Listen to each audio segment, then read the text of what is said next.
Programming in Malayalam ചാനലിൻ്റെ മറ്റൊരു വീഡിയോയിലേക്ക് എല്ലാവർക്കും സ്വാഗതം. നമ്മൾ ഇന്ന് ഈ വീഡിയോയിൽ പഠിക്കാൻ പോകുന്നത് ജാവാസ്ക്രിപ്റ്റിലെ ഫങ്ഷൻസിനെ പറ്റിയിട്ടാണ്. ഫങ്ഷൻസ് എന്ന് പറയുന്നത് ജാവാസ്ക്രിപ്റ്റ് മാത്രമല്ല, ഏതൊരു പ്രോഗ്രാമിംഗ് ലാംഗ്വേജിലെയും വളരെ ഇമ്പോർട്ടൻ്റ് ആയിട്ടുള്ളൊരു കൺസെപ്റ്റാണ്. അപ്പോൾ അത് കൺസെപ്റ്റ് എന്താണെന്ന് നമുക്ക് ആദ്യം പറയാം, അതിനുശേഷം കോഡിങ് ചെയ്യുന്നതായിരിക്കും. ഫങ്ഷൻസ് നമ്മൾ യൂസ് ചെയ്യുന്നത് നമുക്കൊരു റിപ്പീറ്റഡ് ടാസ്ക് അല്ലെങ്കിൽ ഒരു റിപ്പീറ്റഡ് ആയിട്ടുള്ളൊരു കോഡ് ഉണ്ടെങ്കിൽ ആ ഒരു കോഡിനെ നമുക്ക് റീയൂസ് ചെയ്യാനായിട്ടാണ് നമ്മൾ ഫങ്ഷൻസ് യൂസ് ചെയ്യുന്നത്.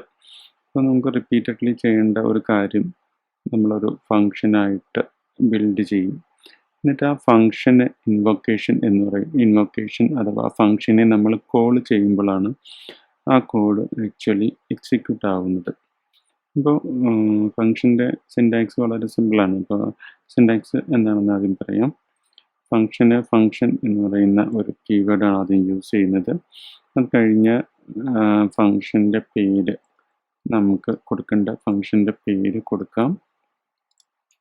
അപ്പോൾ അത് കഴിഞ്ഞ് ഈ ഒരു ബ്രാക്കറ്റിൻ്റെ അകത്ത് നമുക്ക് ആർഗ്യുമെൻറ്റ്സ് പാസ് ചെയ്യാൻ സാധിക്കും. നമുക്ക് എത്ര ആർഗ്യുമെൻറ്റ്സ് വേണമെങ്കിലും ഇതിലേക്ക് പാസ് ചെയ്യാം. ആർഗ്യുമെൻറ്റ്സ് എന്ന് പറഞ്ഞാൽ നമുക്ക് വേണമെങ്കിൽ നമ്മുടെ ഫങ്ഷനിലേക്കുള്ള ഇൻപുട്ട് അങ്ങനെ വേണമെങ്കിൽ കൺസിഡർ ചെയ്യാം. നമ്മളിവിടെ ഒരു ഏറ്റവും മിനിമലായിട്ടുള്ള ഒരു ഫങ്ഷൻ എഴുതുവാണ്. ആ ഫങ്ഷൻ എന്താണ് ചെയ്യുന്നത് എന്ന് വെച്ചാൽ ഇൻപുട്ട് നമ്മൾ പാസ് ചെയ്യുന്ന നെയിം അവിടെ ബ്രൗസറിൽ അലേർട്ട് ചെയ്ത് കാണിക്കുകയാണ് ചെയ്യുന്നത്. അപ്പോൾ അത് നമുക്ക് ഒന്ന് നോക്കാം. നമ്മളിവിടെ ഹലോ പ്ലസ് നമ്മൾ പാസ് ചെയ്യുന്ന നെയിം കൊടുക്കുന്നു. ഇനി ഫങ്ഷൻ ഇങ്ങനെ എഴുതി വെച്ചാൽ ഒരിക്കലും ആ ഒരു കോഡ് റണ്ണാവില്ല. അപ്പം അതിന് നമുക്ക് വേണ്ടത് ഫങ്ഷൻ ഇൻവൊക്കേഷൻ ആണ്. അഥവാ നമ്മൾ കോൾ ദി ഫങ്ഷൻ എന്ന് വേണമെങ്കിൽ പറയാം. അതായത് ആ ഫങ്ഷൻ എക്സിക്യൂട്ട് ആകാനായിട്ടുള്ള ഒരു കോള്. ആ ഫങ്ഷനെ നമ്മൾ വിളിക്കുന്നത് നമ്മൾ ഡിക്ലെയർ ചെയ്ത ഫങ്ഷൻ്റെ നെയിം യൂസ് ചെയ്തുകൊണ്ടാണ്. അപ്പോൾ ഇവിടെ നമ്മളിപ്പോൾ ഒരു ഇൻപുട്ട്, അതായത് നമ്മുടെ നെയിം എന്ന് പറയുന്ന പാരാമീറ്ററിൻ്റെ വാല്യൂ ആണ് ആക്ച്വൽ വാല്യൂ ഈ ഫങ്ഷൻ കോൾ ചെയ്യുന്ന സമയത്താണ് കൊടുക്കുന്നത്. അപ്പോൾ ഇത് നമുക്കൊന്ന് റൺ ചെയ്ത് നോക്കാം. ഇത് ഞാനിവിടെ എക്സിക്യൂട്ട് ചെയ്തപ്പോൾ നമുക്കിവിടെ ഔട്ട്പുട്ട് വന്നു ഹലോ പീറ്റർ എന്ന് പറയുന്ന, അതായത് നമ്മുടെ ഇൻപുട്ട് അഥവാ നെയിം എന്ന് പറയുന്ന പാരാമീറ്റർ പീറ്ററാണ്. ഇപ്പോൾ നമുക്ക് ഈ ഒരു ഫങ്ഷൻ എത്ര തവണ വേണമെങ്കിലും വിളിക്കാൻ സാധിക്കുന്നതാണ്. അപ്പോൾ ഞാനിവിടെ ഒരു വേറൊരു പേരിലാണ് ഈ ഫങ്ഷൻ വിളിക്കുന്നതെങ്കിൽ ഈ 2 തവണയും ഈ ഒരു ഫങ്ഷൻ എക്സിക്യൂട്ട് ആവും. അപ്പോൾ അതാണ് നമ്മുടെ കോഡ് റീയൂസബിലിറ്റി എന്ന് വേണമെങ്കിൽ നമുക്ക് പറയാം. അപ്പോൾ അതാണ് ഈ ഫങ്ഷൻ്റെ മെയിനായിട്ടുള്ള ഒരു അഡ്വാൻറ്റേജ്. ഇത് ഞാനിവിടെ എക്സിക്യൂട്ട് ചെയ്ത് കഴിഞ്ഞാൽ ആദ്യത്തെ ഒരു അലേർട്ട് വരും. അപ്പോൾ അത് കഴിഞ്ഞ് രണ്ടാമത്തെ ഒരു അലേർട്ട് വരും. ഇത് വളരെ ഒരു സിമ്പിൾ ഒരു അലേർട്ടാണ്. അപ്പോൾ ഇത് പ്രത്യേകിച്ച് ഒരു ഫങ്ഷനൊക്കെ എഴുതുന്ന കാര്യമില്ല. പക്ഷേ ആക്ച്വൽ നമ്മളൊരു പ്രൊജക്ട്സിലൊക്കെ ചെയ്യുമ്പോൾ ആ ഫങ്ഷൻ്റെ ലോജിക്ക് വളരെ വലുതായിരിക്കും. അപ്പോൾ നമ്മളിപ്പോൾ ഒരു ഫങ്ഷനിൽ ഒരു 10-20 ലൈൻസ് ഓഫ് കോഡ് ഉണ്ടാവാൻ ചാൻസ് ഉണ്ട്, അല്ലെങ്കിൽ അതിലധികമോ. അപ്പോൾ അത്രയും കോഡ് നമ്മൾ വൺ ടൈം എഴുതി കഴിഞ്ഞാൽ ഈ ഓരോ തവണ കോൾ ചെയ്യുമ്പോൾ നമ്മൾ റിപ്പീറ്റഡ്ലി എഴുതേണ്ട കോഡ് നമുക്ക് കുറയാണ് ചെയ്യുന്നത്. ഫങ്ഷന് ഈ പറഞ്ഞ പോലെ നമുക്ക് എത്ര ആർഗ്യുമെൻറ്റ്സ് വേണമെങ്കിലും പാസ് ചെയ്യാൻ സാധിക്കും. ഫോർ എക്സാമ്പിൾ നമുക്കിവിടെ ഇപ്പോൾ ഫസ്റ്റ് നെയിം എന്നും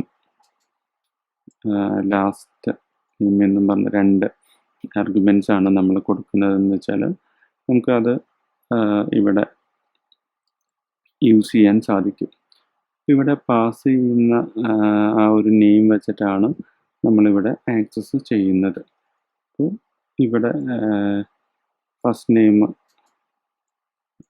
ലാസ്റ്റ് നെയിം നമ്മൾ കോൺകാറ്റിനേറ്റ് ചെയ്ത് നമുക്ക് കാണിക്കാൻ സാധിക്കും. കഴിഞ്ഞ നേരത്തെ വീഡിയോയിലൊക്കെ കാണിച്ച പോലെ സ്ട്രിംഗ് കോൺകാറ്റിനേഷനാണ് കൊടുത്തിരിക്കുന്നത്. അപ്പോൾ ഇതിൽ പിന്നെ നമ്മൾ രണ്ടാമത്തെ പാരാമീറ്റർ കൂടി പാസ് ചെയ്യണം. അപ്പോൾ ഇതിപ്പോൾ 2 പാരാമീറ്ററുള്ള ഒരു ഫംഗ്ഷനാണ്. ഇതൊന്ന് നമുക്ക് റൺ ചെയ്ത് നോക്കാം. അപ്പോൾ നമുക്കിവിടെ ഔട്ട്പുട്ട് വന്ന് പീറ്റർ കീപ്പ് ചെയ്യുന്നു, ജോസഫ് MN എന്ന്. അപ്പോൾ ഈ ഒരു ഫംഗ്ഷൻ ഇപ്പോൾ എഴുതിയിരിക്കുന്ന ഫംഗ്ഷൻ്റെ പ്രത്യേകത എന്ന് വെച്ചാൽ ഫംഗ്ഷൻ പ്രത്യേകിച്ച് വാല്യൂ ഒന്നും റിട്ടേൺ ചെയ്യുന്നില്ല. അപ്പോൾ നമുക്കൊരു വാല്യൂ റിട്ടേൺ ചെയ്യണമെങ്കിൽ, ഫോർ എക്സാമ്പിൾ നമ്മളിപ്പോൾ 2 വാല്യൂസിൻ്റെ സം കാണാനുള്ള ഒരു ഫംഗ്ഷൻ അല്ലെങ്കിൽ പ്രൊഡക്റ്റ് കാണാനുള്ള ഒരു ഫംഗ്ഷനാണ് നമ്മളിവിടെ എഴുതുന്നതെന്ന് വയ്ക്കുക.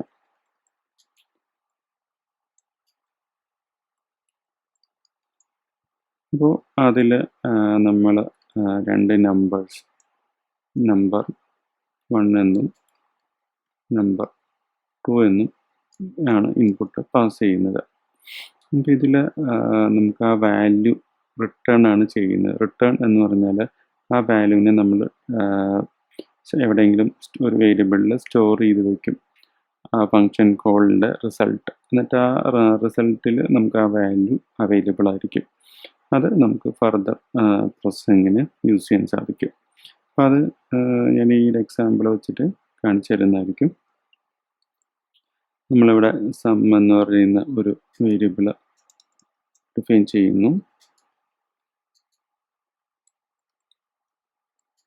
Plus number 2. അപ്പോൾ ഈ സം എന്ന് പറയുന്ന വേരിയബിളിൽ ഈ 2 നമ്മൾ ഇൻപുട്ട് കൊടുക്കുന്ന നമ്പേഴ്സിൻ്റെ സം ഉണ്ടാകും. അപ്പോൾ എന്നിട്ട് നമ്മൾ ആ വാല്യൂ റിട്ടേൺ ചെയ്യുന്നത് റിട്ടേൺ എന്ന് പറയുന്ന കീവേഡ് യൂസ് ചെയ്തിട്ടാണ്. ആ റിട്ടേൺ എന്ന് പറയുന്ന കീവേഡ് എവിടെ കൊടുക്കുന്നുവോ അവിടെ ഫംഗ്ഷൻ്റെ എക്സിക്യൂഷൻ സ്റ്റോപ്പ് ആവുന്നതാണ്. അത് നമുക്ക് ഈ ഒരു ഫംഗ്ഷൻ കമൻറ്റ് ചെയ്യാം. ഇനി നമുക്ക് ഈ ഒരു ഫംഗ്ഷനെ കോൾ ചെയ്യണം.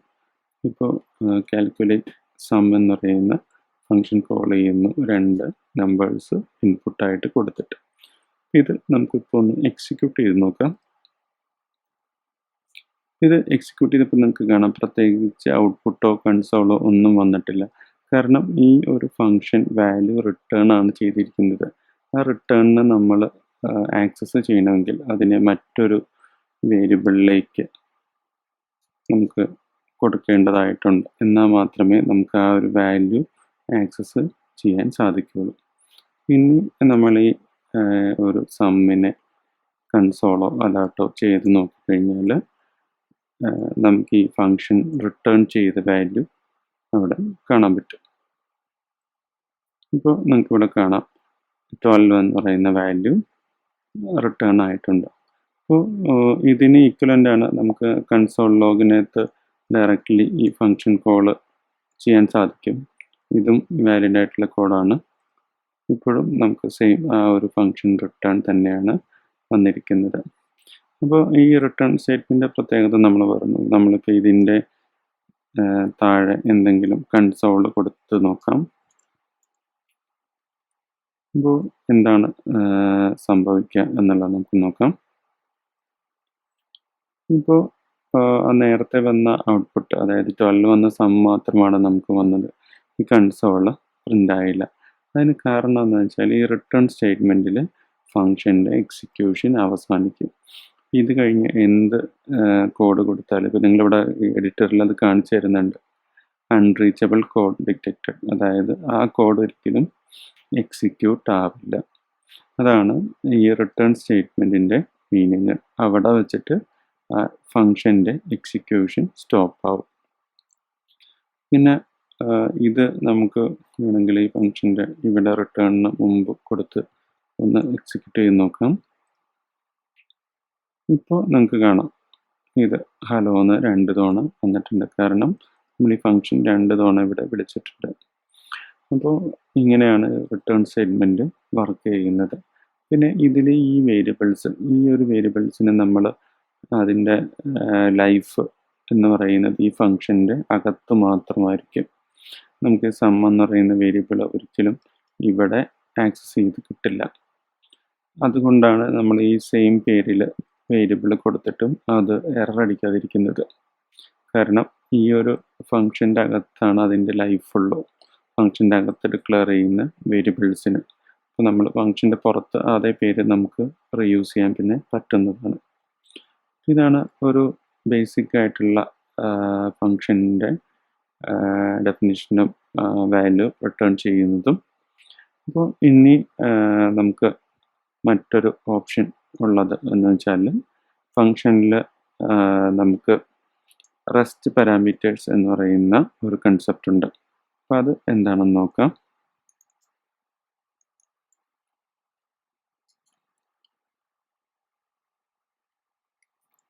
റെസ്റ്റ് പാരാമീറ്റേഴ്സ് എന്ന് പറഞ്ഞാൽ നമുക്ക് ഒരു ഫംഗ്ഷനിലേക്ക് എത്ര ആർഗ്യുമെൻറ്റ്സ്, അതായത് infinite number of arguments pass ചെയ്യാൻ സാധിക്കും. അതിനുള്ള ഒരു ഓപ്ഷനാണ് റെസ്റ്റ് പാരാമീറ്റേഴ്സ് എന്ന് പറയുന്നത്. അപ്പോൾ ആ റെസ്റ്റ് പാരാമീറ്റേഴ്സ് പാസ് ചെയ്യുന്നതിന് ഒരു പ്രത്യേകമായിട്ടുള്ളൊരു സിൻടാക്സ് ഉണ്ട്. അത് 3 ഡോട്ട് കൊടുക്കണം. അത് കഴിഞ്ഞിട്ടാണ് നമ്മുടെ ആർഗ്യുമെൻറ്റിൻ്റെ പേര് കൊടുക്കുന്നത്. അപ്പോൾ ഇങ്ങനെ കൊടുത്താലുള്ള പ്രത്യേകത എന്തെന്ന് വെച്ചാൽ നമുക്ക് ഈ ടെസ്റ്റ് എന്ന് പറയുന്ന ഫംഗ്ഷന് ഇപ്പോൾ എത്ര പാരാമീറ്റർ വേണമെങ്കിലും ഇങ്ങനെ പാസ് ചെയ്യാൻ സാധിക്കും. ആ പാസ് ചെയ്യുന്ന പാരാമീറ്റേഴ്സ് ഫംഗ്ഷൻ്റെ അകത്ത് ഒരു അറേ ആയിട്ടായിരിക്കും അത് ആക്സസ് ചെയ്യുന്നത്. ഇത് നമുക്കൊന്ന് റൺ ചെയ്ത് നോക്കാം. അപ്പോൾ നമുക്കിവിടെ കാണാം, ഇവിടെ ഒരു 7 എലമെൻ്റ് ഉള്ള ഒരു അറേ നമുക്കിവിടെ കിട്ടിയിട്ടുണ്ട്. അപ്പോൾ ഇങ്ങനെയാണ് നമ്മൾ റെസ്റ്റ് പാരാമീറ്റേഴ്സ്. ഇത് ജാവാസ്ക്രിപ്റ്റിൽ പുതിയതായിട്ട് വന്ന ഒരു ഫീച്ചറാണ്. ഇത് ചിലപ്പോൾ ഇൻ്റർവ്യൂസിനൊക്കെ ചോദിക്കാനൊക്കെ ചാൻസ് ഉള്ള ഒരു സംഭവമാണ്. അപ്പോൾ നമുക്ക് അറേ ആക്സസ് ചെയ്യുന്ന പോലെ ഇൻഡെക്സ് വെച്ചിട്ട് ഈ എലമെൻറ്റ്സ് ആക്സസ് ചെയ്യാൻ സാധിക്കും. ഇപ്പോൾ ഞാൻ ആർഗ്യുമെൻറ്റ്സ് ഓഫ് 0 കൊടുത്തു കഴിഞ്ഞാൽ നമുക്കിവിടെ എന്താണ് വരുന്നതെന്ന് നോക്കാം. അപ്പോൾ നമുക്ക് 1 വന്നു. കാരണം ഈ നമ്മുടെ പാരാമീറ്റേഴ്സിലെ ആദ്യത്തെ എലമെൻറ്റ് എന്ന് പറയുന്നത് 1 ആണ്. പിന്നെ നിങ്ങൾക്ക് എന്ത് ടൈപ്പ് ഓഫ് പാരാമീറ്റർ വേണമെങ്കിലും ഫംഗ്ഷന് ആർഗ്യുമെൻ്റ് ആയിട്ട് കൊടുക്കാൻ സാധിക്കും. ഒരു സ്ട്രിങ് വാല്യൂവോ നമ്പറോ ഒരു അറേയോ എന്ത് ഓബ്ജക്റ്റോ എന്ത് വേണമെങ്കിലും ഫംഗ്ഷന് പാരാമീറ്ററായിട്ട് ആക്സസ് ചെയ്യുന്നതാണ്. അത് നമുക്ക് അകത്ത് പ്രോസസ് ചെയ്യാൻ സാധിക്കും. പിന്നെ ഫങ്ഷൻസിലുള്ള മറ്റൊരു ഫീച്ചർ എന്ന് പറയുന്നത് നെസ്റ്റഡ് ഫങ്ഷൻസ് ആണ്.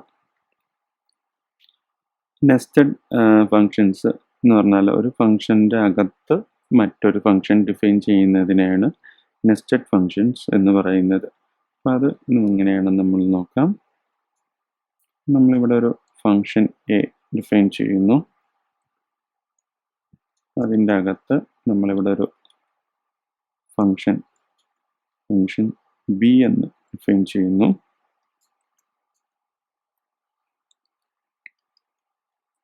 അതിൽ അതെ ഒരു മെസ്സേജ് നമ്മൾ കൊടുക്കുകയാണ്. ഫ്രം ഫംഗ്ഷൻ ബി എന്ന് പറയുന്ന ഒരു മെസ്സേജ് കൊടുക്കുന്നു. ഇവിടെ ശ്രദ്ധിക്കേണ്ട ഒരു കാര്യം, ഈ ഒരു ഫംഗ്ഷൻ്റെ അകത്താണ് ഈ ഒരു ഫംഗ്ഷൻ ഡിഫൈൻ ചെയ്തിരിക്കുന്നത്. അപ്പോൾ ഇനി നമുക്ക് ഈ ഫംഗ്ഷൻ ബിനെ ഇവിടെ നിന്നുകൊണ്ടൊന്ന് വിളിച്ചു നോക്കാം. അപ്പോൾ ഇനി ഇത് നമുക്ക് വെറുതെ ഒന്ന് എക്സിക്യൂട്ട് ചെയ്ത് നോക്കാം എന്താണ് സംഭവിക്കുന്നതെന്ന്. ഇപ്പോൾ പ്രത്യേകിച്ച് ഔട്ട്പുട്ടൊന്നും അതിന് വന്നിട്ടില്ല.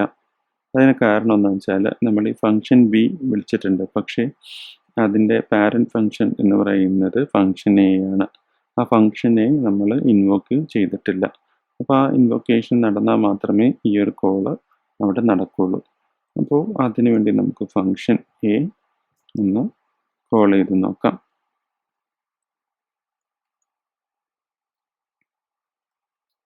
ഇത് നമ്മൾ ലോഡ് ചെയ്ത് കഴിഞ്ഞാൽ നമുക്കിപ്പോൾ ഫംഗ്ഷൻ ബിയും കോളായി. അപ്പോൾ ഇത് ഔട്ടർ ഫംഗ്ഷനാണ് ഇതിൻ്റെ. ആ ഔട്ടർ ഫംഗ്ഷൻ ഇതുപോലെ നമുക്ക് ചൈൽഡ് ഫംഗ്ഷൻസ് ഒരു ഫംഗ്ഷൻ്റെ അകത്ത് എത്ര വേണമെങ്കിലും വിളിക്കാൻ സാധിക്കും. അപ്പോൾ അതിനൊരു പ്രത്യേകത എന്ന് വെച്ചാൽ ആ ഫംഗ്ഷൻ നമുക്ക് ഇവിടെ ഒന്ന് വിളിച്ച് നോക്കാം, ഫംഗ്ഷൻ ബി. ഇത് ഒന്ന് എക്സിക്യൂട്ട് ചെയ്ത് നോക്കാം എന്താണ് വരുന്നതെന്ന്. അപ്പോൾ നമുക്ക് എറർ വന്നു, function b is not defined. കാരണം ഈ ഫംഗ്ഷൻ ബിയുടെ സ്കോപ്പ് എന്ന് പറയുന്നത് ഈ ഒരു ഫംഗ്ഷൻ്റെ അകത്താണ്. അതായത് ഈ ഒരു നമ്മളിവിടെ പറഞ്ഞ പോലെ വേരിയബിൾസിൻ്റെ സ്കോപ്പ് പറഞ്ഞ പോലെ തന്നെയാണ് ഈ ഒരു ഫംഗ്ഷൻ്റെ സ്കോപ്പ് എന്ന് പറയുന്നത് ഈ ഒരു പാരൻറ്റ് ഫംഗ്ഷൻ്റെ അകത്ത് മാത്രമാണ്. നമുക്കിവിടെ വേണമെങ്കിൽ ഇനി ഒരു ഫംഗ്ഷൻ സി വേണമെങ്കിൽ ഡിഫൈൻ ചെയ്യാം. അപ്പോൾ അത് കൊടുത്താലും അതും നമുക്ക് ഈ ഒരു ഫംഗ്ഷൻ്റെ ഈ പാരൻറ്റ് ഫംഗ്ഷൻ്റെ അകത്ത് മാത്രമേ അതിനെ നമുക്ക് ഇൻവോക്ക് ചെയ്യാൻ പറ്റുള്ളൂ, അല്ലെങ്കിൽ കോൾ ചെയ്യാൻ പറ്റുള്ളൂ. അപ്പോൾ ബേസിക്കലി ഇതൊക്കെയാണ് ഒരു ഫങ്ഷൻസിൻ്റെ ബേസിക് സിൻടാക്സും അത് യൂസ് ചെയ്യുന്നതും. നമുക്ക് ജാവാസ്ക്രിപ്റ്റിൻ്റെ ലേറ്റസ്റ്റ് വേർഷൻസിൽ ഫങ്ഷൻസ് പല രീതിയിൽ പല സിൻടാക്സിൽ ഡിഫൈൻ ചെയ്യാനൊക്കെ സാധിക്കും. അപ്പോൾ അത് നമ്മൾ ആ ലേറ്റസ്റ്റ് ജാവാസ്ക്രിപ്റ്റ് അല്ലെങ്കിൽ ES6 എന്നൊക്കെയാണ് പറയുന്നത്. അപ്പോൾ അത് പഠിക്കുന്ന സമയത്തായിരിക്കും അതിനെക്കുറിച്ച് കൂടുതൽ പഠിക്കുന്നത്.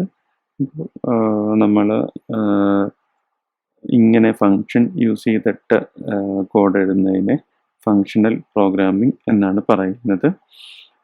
അപ്പോൾ കൂടുതലും എപ്പോഴും നമ്മൾ കോഡ് റീയൂസബിലിറ്റിയാണ് ഒരു നല്ല പ്രോഗ്രാമറിന് എപ്പോഴും ചെയ്യേണ്ടത്. അപ്പോൾ നമ്മൾ എപ്പോഴും റീയൂസ് ചെയ്യേണ്ട കാര്യങ്ങൾ ഒരു ഫങ്ഷനായിട്ടായിരിക്കും എഴുതേണ്ടത്. ആ ഫങ്ഷൻ എന്നിട്ട് നമ്മൾ HTML ആയാലും പല സ്ഥലത്ത് നമ്മളത് വീണ്ടും വീണ്ടും കോൾ ചെയ്ത് യൂസ് ചെയ്യാണ് ചെയ്യുന്നത്. അപ്പോൾ നമുക്ക് നമ്മുടെ കോഡ് മാക്സിമം റെഡ്യൂസ് ചെയ്യാൻ സാധിക്കും, റീയൂസബിലിറ്റി നല്ല രീതിയിൽ കിട്ടും. ഇത് എല്ലാവരും ചെയ്ത് തന്നെ നോക്കുക. ഇത് രണ്ടും ഒരു ഇമ്പോർട്ടൻറ്റ് കൺസെപ്റ്റാണ്. ഈ റെസ്റ്റ് പാരാമീറ്റേഴ്സൊക്കെ ഇൻ്റർവ്യൂവിനൊക്കെ ചിലപ്പോൾ ചോദിക്കാൻ ചാൻസ് ഉള്ള ഒരു കാര്യമാണ്. കാരണം എപ്പോഴും യൂസ് ചെയ്യുന്നതോ അല്ലെങ്കിൽ എല്ലാവർക്കും അറിയാവുന്ന ഒരു കാര്യമല്ലാതെ അപ്പം ഇങ്ങനൊരു ഓപ്ഷനും കൂടി ജാവാസ്ക്രിപ്റ്റിലുണ്ട് എന്നുള്ള കാര്യം അറിഞ്ഞിരിക്കുക. അപ്പോൾ മറ്റൊരു ടോപ്പിക്കുമായിട്ട് നമുക്ക് അടുത്ത വീഡിയോയിൽ കാണാം.